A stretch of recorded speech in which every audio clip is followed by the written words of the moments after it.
As the niece of Dr. Martin Luther King Jr., my daddy's brother, Reverend A.D. King, there were often conversations, even with Daddy King, my granddaddy, their dad, about human sexuality.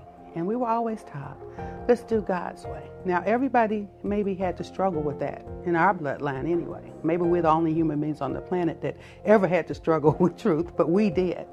But it was always go back to the Word of God. Do the Word of God. And in the 1950s, my uncle, Dr. Martin Luther King Jr., wrote a column for Ebony magazine. And a young man wrote to him, Dr. King, I feel the same way about boys that other boys feel about girls. What do I do with this problem? And Dr. King wrote that if you admit that it's a problem, then we can start looking at a solution. And so Dr. King considered the issue of homosexuality to be a problem.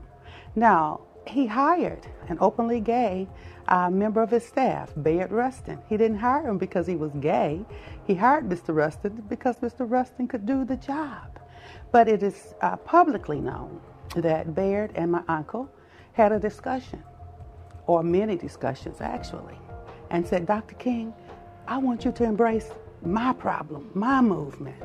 And Dr. King said, I'm not doing that. They're not the same. And that is historical fact, it is public, and it is known that he said to Bayard, they're not the same thing.